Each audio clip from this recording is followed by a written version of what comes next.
I am like the king of left-handed compliments. At least that's what they say about me. But I mean them as full-handed compliments or right-handed compliments. But basically, I love freaks. I love weirdos. I love extremists. Not like in the political sense, but in the sense of like people who just go all in on stuff and are just passionate about maybe like nerdy or unconventional things.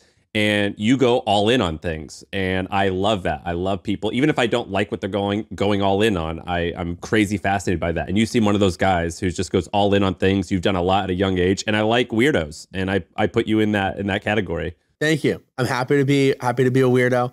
You know, I'd rather be a person that people think ill or well of than somebody nobody thinks of at all.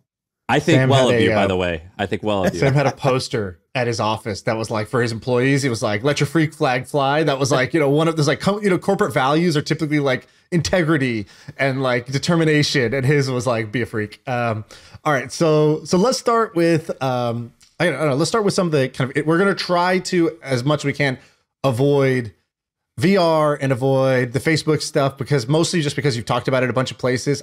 Frankly, I'm interested because I am actually a VR fanboy, but Sam has tried to forbid me from asking those questions. So we're going to leave that at the end if I get a little extra time.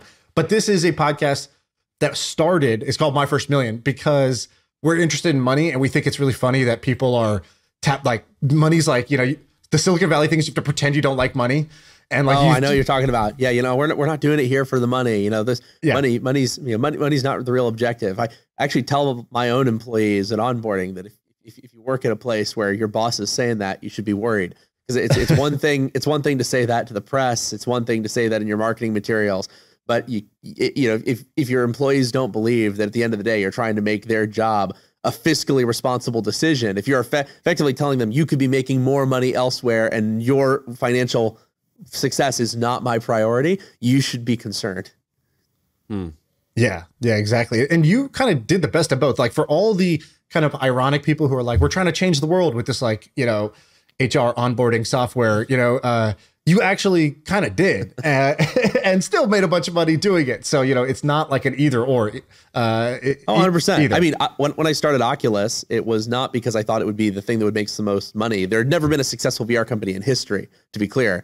And I did it because it was something I was really passionate about. Now, that said, one of the things I'm most proud of in my whole career is that everyone who worked at Oculus achieved financial independence because we were able to build something incredible. And I feel great that everyone who was part of that mission and who supported me early on was able to make a bunch of money. And then a lot of them have gone on to do incredible things. But Oculus was not done because I thought it was the best way to make money. It's because I thought it really was going to be the best way to change the world in the long run.